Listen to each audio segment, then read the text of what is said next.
cek ya kebenarannya terkait kelebihan bayar. Nanti kami akan sampaikan prosesnya. Ya tentu semuanya harus sesuai dengan ketentuan dan peraturan ya. Kalau ada kelebihan bayar itu ketentuannya harus dikembalikan ke kas negara ya. Namun demikian yang paling penting kita akan cek apa yang menjadi penyebab besarnya, kenapa dan bagaimana. Ada kekurangan di mana, itu yang paling penting supaya menjadi evaluasi ke depan agar tidak terjadi lagi. Gitu, ini soal perencanaan kan, direncanakan, kemudian dibahas bersama-sama di DPRD menyetujui, kemudian dilaksanakan. Kalau antara perencanaan dan pelaksanaan jomplang terlalu jauh, ada perbedaan itu, berarti kan perencanaan kita yang tidak baik.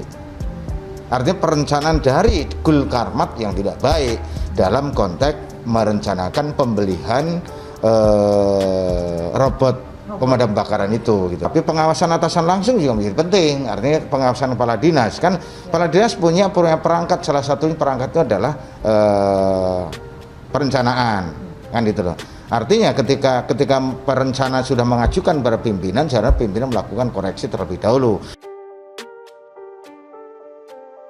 BW dikritik soal kelebihan bayar proyek robot damkar. Mungkin lagi sembunyi. Saya sampai sekarang masih belum tahu siapa yang pertama kali menggunakan istilah kelebihan bayar dalam pengadaan robot pemadam kebakaran damkar di Pemprov DKI Jakarta. Tapi istilah ini keren sekaligus menjijikkan.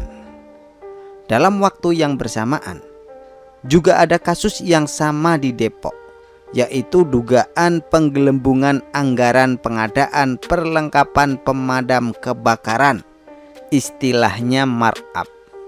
Ini lebih betul sih, tapi lucu sekali kalau di DKI namanya kelebihan bayar. Hahaha, dermawan sekali ya. Kelebihan bayar sampai 6,5 miliar rupiah. Itu pun ketahuan oleh BPK.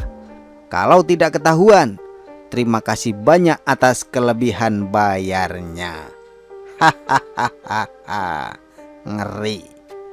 Hal ini langsung mendapat kritikan dari Sekjen Forum Indonesia untuk Transparan Anggaran Fitra, Misbah Hasan, yang menyayangkan adanya kejadian kelebihan bayar yang dilakukan Anies dalam membeli robot damkar. Padahal Jakarta memiliki anggota TGUPP khusus pencegahan korupsi, diketuai oleh Bambang Wijayanto BW yang juga mantan pimpinan KPK Pusat. Misbah mempertanyakan kinerja dari BW hingga bisa membuat kelebihan pembayaran 6,5 miliar rupiah ini lolos dari pantauan. Dengan adanya kasus ini, kinerja Komite Pencegahan Korupsi DKI patut dipertanyakan, kata Misbah. Menurut dia, kelebihan bayar biasanya terjadi karena proses pengadaan barang tidak mengikuti standar harga barang yang ditetapkan oleh Pemprov DKI sendiri. Akibatnya, hal ini membuka celah praktek korupsi oleh jajaran Pemprov DKI. Karena itu, seharusnya KPK bentukan Anies itu bisa lebih berperan mencegah potensi korupsi. Namun malah kelebihan bayar ini lolos dari pantauan. Selama ini, kejanggalan-kejanggalan dalam proses penganggaran di DKI, komite ini tidak bersuara, katanya. Loh, kok baru sadar? Dari awal aja TGUPP Anies ini tak jelas kinerjanya. Gaji setinggi langit, menyerap anggaran sampai kering, jumlahnya tak tanggung-tanggung.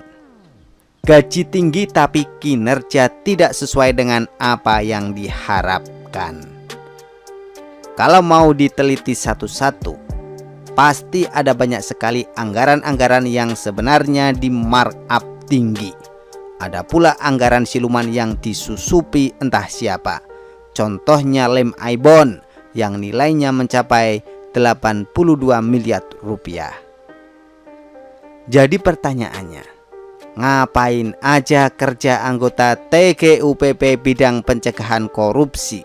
Lebih spesifik lagi, ngapain aja kerja BW selaku Ketua KPK DKI? Apakah tidak kompeten mencegah munculnya keanehan anggaran, atau hanya duduk santai saja? Atau mungkin jadi pimpinan ABS asal Bapak senang? Tapi maklum sajalah, kerjanya bisa terlihat kok. Pernah jadi kuasa hukum kubu Prabowo saat gugat hasil Pilpres. Selain itu dia juga pernah jadi kuasa hukum Partai Demokrat kubu AHY saat melawan Demokrat hasil KLB yang diketuai Muldoko. Jadi anggota TGUPP tapi bisa sibuk kerja di luar. Padahal masalah di dalam saja cukup banyak kan? Masalah di internal saja tidak habis-habis, sedangkan BW sering rangkap kerjaan di luar. Wajar kinerjanya jelek, meski tanpa itu juga kinerjanya pun dipertanyakan. Kalau dulu namanya markup, sekarang kelebihan bayar. Dan hebatnya lagi, uang yang lebih bayar tersebut bisa dicicil lagi kayak bayar cicilan kredit motor. Hebat ya Anies, benar-benar pandai menata kata. Enak benar Pemprov DKI, bisa dapat fasilitas istimewa, tidak kena isu markup anggaran atau korupsi, tapi hanya kelebihan bayar saja, yang bisa ditarik kembali lewat cicilan bertahap tanpa bunga. Luar biasa sekali deh. Kalau kepala daerah lain mungkin sudah keringat dingin. Coba pikir-pikir lagi, kira-kira adakah kelebihan bayar untuk proyek lainnya? Kalau ada, berapa banyak yang belum ketahuan?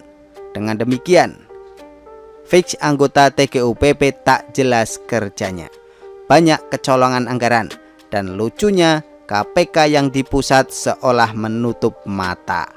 Pemprov DKI seolah tidak berani disentuh oleh KPK meski banyak kasus yang bisa diusut. Salah satunya adalah Formula E yang sudah habis banyak uang tapi pelaksanaannya tak jelas.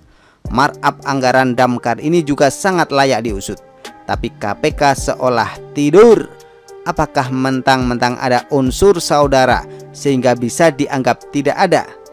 Apapun itu, selamat buat yang telah memilih Anies sebagai gubernur yang seiman, santun, dan berpihak kepada rakyat kecil, serta transparan.